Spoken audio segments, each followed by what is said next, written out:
Skittle do, I said bim bop. Skittle do, I said bim.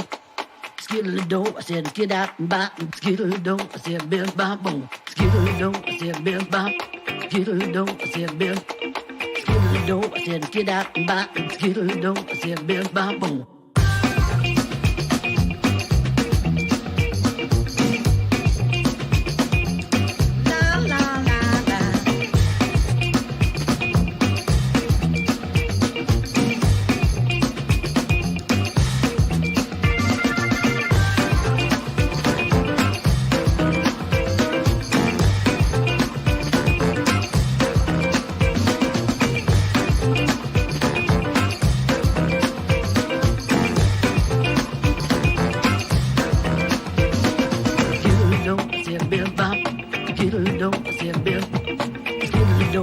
Get out and bop, la la la la. Skittle do, I said bim bop.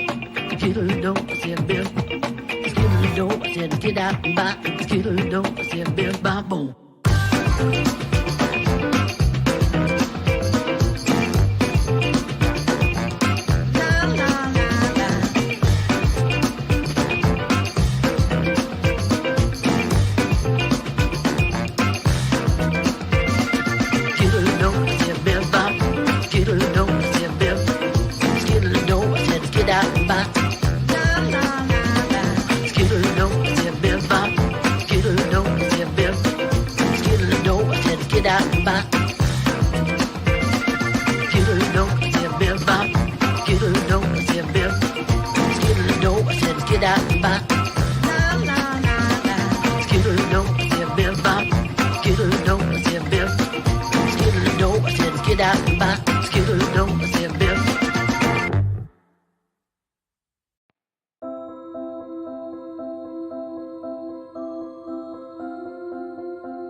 Hello everyone, I am so excited to be here again. Welcome to day 2 of the My Course Blueprint Challenge.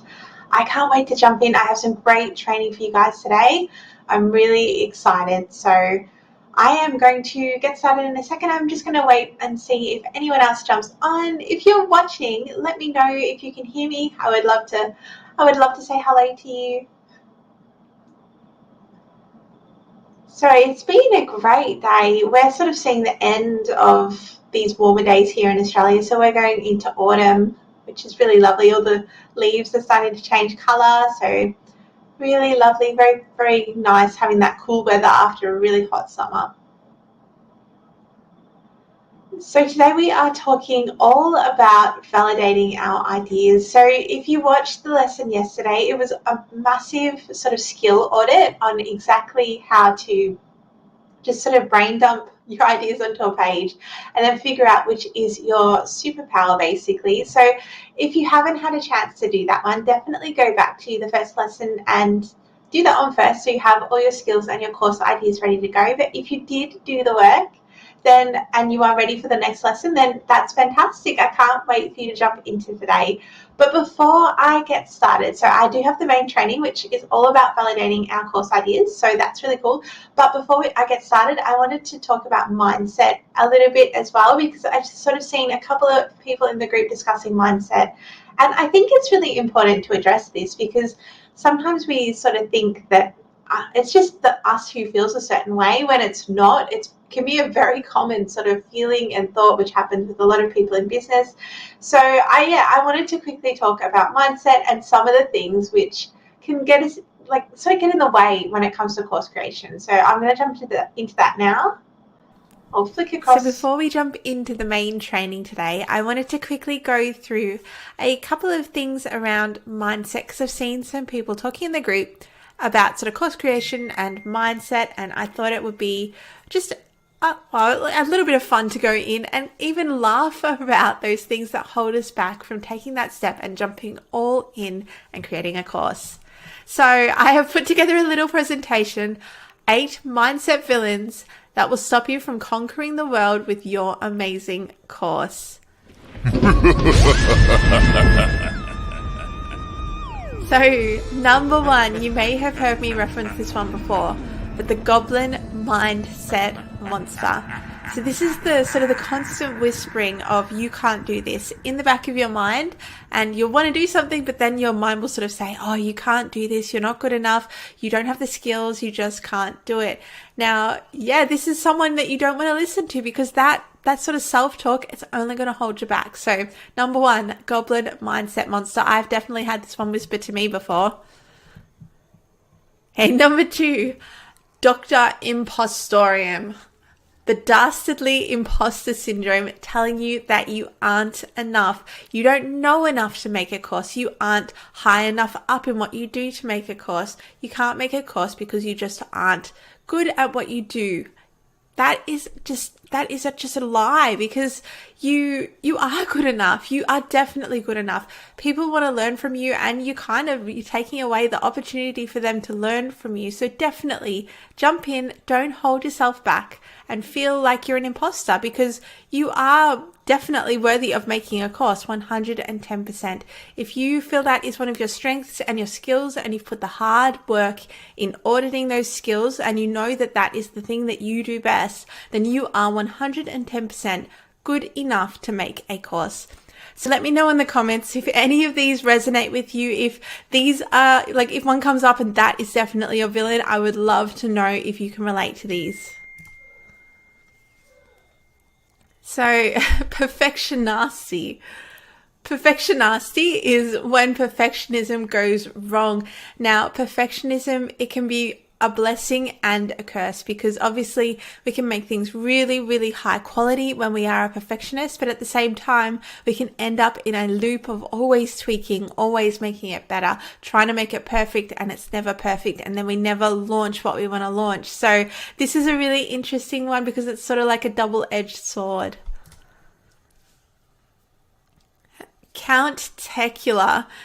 when technology feels like it's draining your vital essence. Now, I have talked to so many entrepreneurs, especially women in business, and they kind of just fear the tech of things, it's really interesting because I think that they've kind of got this idea that they can't learn it, when really tech is just like anything else. You just have to take the steps and the time to learn it. Anyone can absolutely do it. It's just a learned process. So if this one is you, let me know in the comments. I would love to know. Okay, no-go gadget. So this bad guy, when you feel like you don't have the right equipment to get started. So when you're sort of thinking, oh, I would love to make a course, but my camera isn't good enough, my lighting isn't good enough, this isn't good enough, that isn't good enough, I can't afford to buy what I need to make a course. This one it's such a myth, because you don't need the best equipment to make a course at all. You can make a course with a webcam and a computer. That is all you need. So this one is another interesting one. Okay, lady overwhelm. I can relate to this one really, really well. This is very much me. So when it's too much and you just get paralyzed by everything that you have to do, and it's just like, oh my goodness, how am I going to get everything done? This is me. I can kind of sit there, and unless I sit there and make a list to overcome it, I will just be totally paralyzed with overwhelm. Okay, Never Ready Nelly. I love this name. I was laughing at it. Glenn and I were brainstorming and coming up with all the villain names. Never Ready Nelly. I just think it's hilarious. So when you will do it next year and then you postpone again and again and again. This was me last year. There was like every excuse under the sun as to why I wasn't doing and launching my course at that particular time. And I ended up pushing it back and back and back until right at the end of the year when I finally did it, and it changed everything for me. So Never Ready Nelly, I definitely know this one. Okay, Captain Checklist. When you are always planning, never doing. That's my best pirate accent.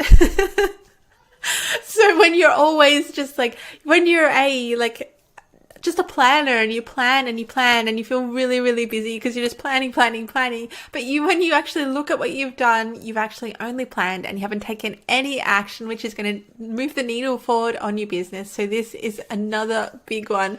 So again, if any of these resonate with you, let me know which one in the comments. I will have a giggle. We can laugh about this, because when it comes down to it, these are just mindset things. These are things which they aren't real, really. Like, they're all things that we can overcome. We don't have to worry about this. We can kind of be like, oh yeah, I'm worried about this, but I'm still going to do it anyway. So you never want to be held back by anything like this. I definitely encourage you to push forward, even if you're just feeling worried or you feel like you shouldn't be doing it and you feel like a bit of an imposter. Just do it anyway. Just do it anyway. So let me know what is holding you back. What is the number one thing which is stopping you from jumping in and creating a course? Because you can do this, and that is so true. Like, you can. You just do it. You just take one step in front of the other, in front of the other. If it's overwhelm, which is paralyzing, you just take those little steps rather than looking at the full picture. But do it. Make sure you get. So I think, like, it's a really, when I think about growth, and I think about growth in terms of us as, I guess, people in business, it's kind of like an uncomfortable feeling. And I'm not sure if you've experienced this as well, but it's sort of like you'll jump into something and then you are sort of you get, I guess, kept safe by that feeling of fear and that feeling of that you should step away. And that's actually a really good sign when you sort of get that feeling, that sort of nervous feeling that you're stepping into the unknown. You have a little bit of anxiety about learning these things. They're hard to learn because you're learning something for the first time. So it can be really challenging. But yeah, I hope that you can overcome a couple of these mindset issues and sort of work on them. They're not going to disappear straight away. Like, I definitely deal with all of those on a recurring basis. Absolutely. I think every single one of them, maybe except for Count Tecula. Yeah, I'm finally on top of my tech, but I wasn't always that way for sure. Like, yeah, so anyway, I will jump in and get started with the training for today. So hopefully you're ready to validate your idea. And yeah, let me flick across to the screen share now. So we are up to day 2 and we are talking all about validating your amazing course ideas. So hopefully you've had a chance to do the homework from yesterday. You've done your skill audit. You're blown away with all the wonderful skills that you have now listed, and you have your 3 amazing course ideas ready to go. So today we are talking all about validating our ideas. So why is it important to validate our ideas? Now that's a great question. There we go. There's a great answer to this question. We want them to sell. We don't want to be just making a course for the greater good of humanity. Yes, we do want that as well, but we want to be paid for it so that we can sustain ourselves and make more courses and impact more people and live a life that we deserve. We want to be able to be paid for what we like, to do what we love. So the ultimate way to validate our course is, of course, to sell it. Obviously not to someone who is our mum or our sister or our best friend, but we want to sell it. That is the ultimate way to validate our course. So the question is, how on earth do we validate a course idea before it has been made? Because obviously it's not made. How can we look at our sales and be like, yes, this is validated? Now there's a couple of tricks and tips that I have for you today. So grab your skill audits and ideas from yesterday. This is what you need to do to validate your course concepts. So we need to look at 3 things when we are validating our course idea. Number 1 is competitors. Now, you might sort of have a natural tendency to be like, oh, competitors, if there's competitors, then it's been done before and I shouldn't do it because it's just the market's too saturated. That's an excuse that I hear so many times. But competitors are actually an amazing thing because that means that there's customers. Where there's competitors, there are customers who are willing to buy that potential product. So that is an amazing thing. If you can find competitors who are already selling your course idea, but you will obviously put your own spin on it, make it unique to you, then that is a fantastic way to validate your course. Number 2, audience size. So looking at how many people in the world want to buy your course. Now, it's pretty special. As a digital product, we aren't limited just to serving our local audience. We can serve anyone in the whole world, which is incredible. That increases our audience size massively, but we still need to make sure that we have 1, an audience, and 2, that we have access to that audience, because maybe our audience isn't online, so we don't have access to them. We need to think about these things before committing to a course idea to make sure that our course idea is going to be successful. And number 3, we need to have a very strong need. People need to need what we're making, otherwise they're not going to buy it. It doesn't matter if we've got a huge audience. If that audience doesn't need what we make, we're not going to sell any courses. And that's not what we want. At the end of the day, we want to be making sales. As course creators, we need to be really critical thinkers. We can't be too emotionally attached to our ideas. We need to really take a hard look at them and see what is going to work. Whenever we are selling something, we will come against something that's called friction. This video, I found it on Canva. I just kept laughing at it. I was looking at it for probably a good 10 minutes. This is so funny. I don't know why I find it so funny.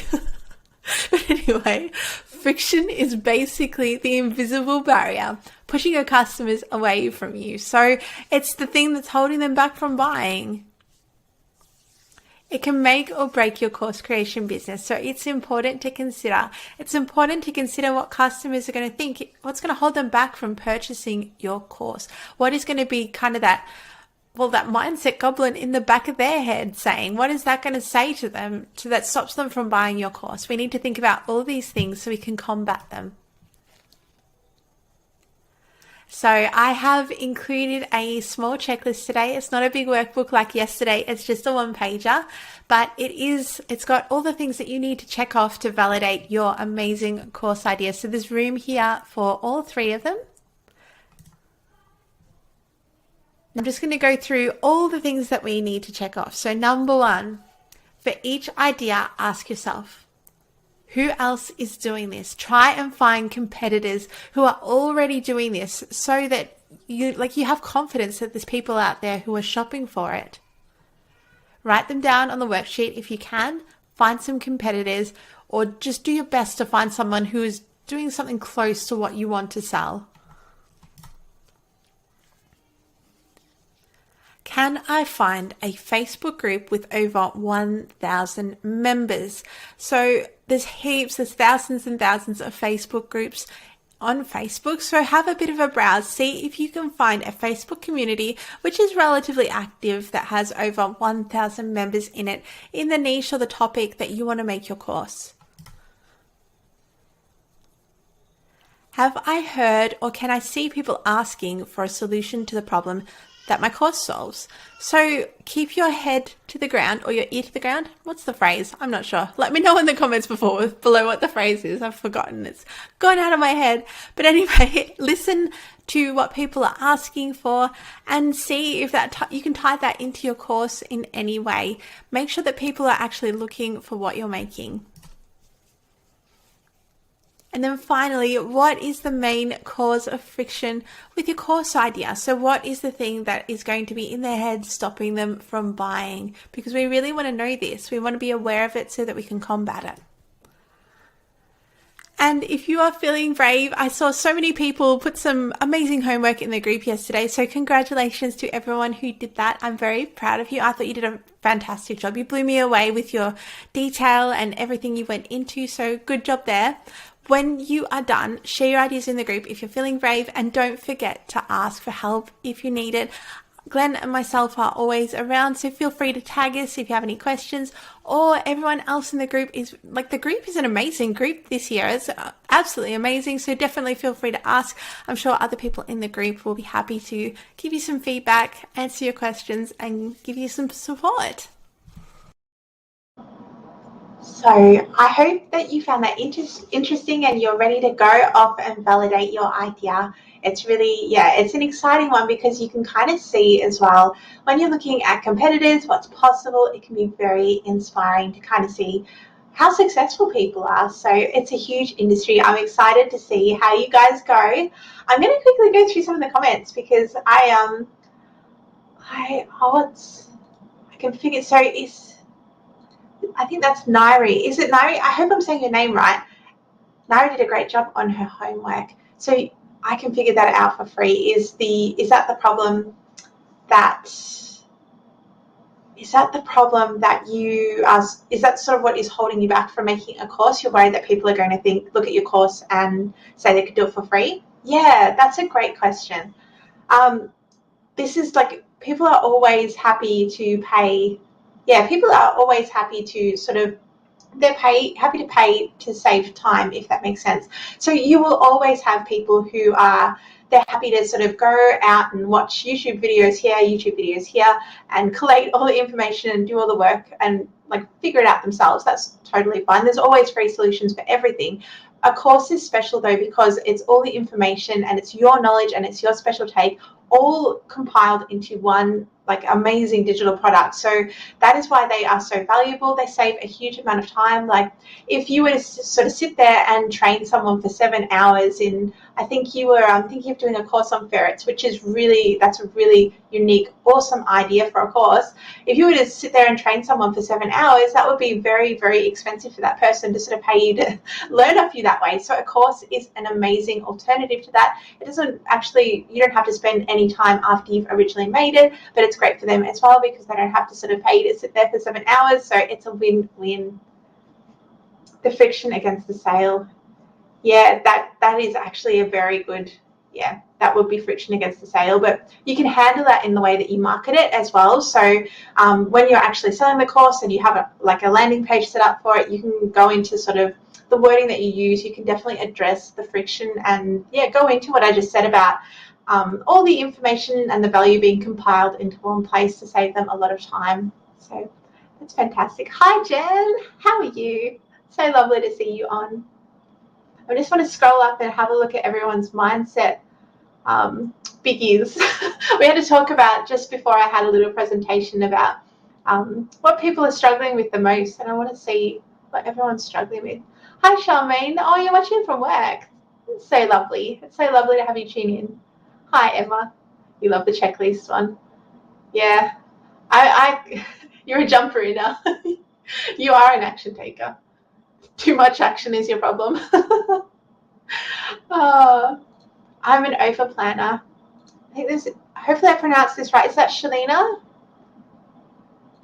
If I haven't pronounced it right, feel free to tell me off in the comments. That's totally fine. An over planner, yeah.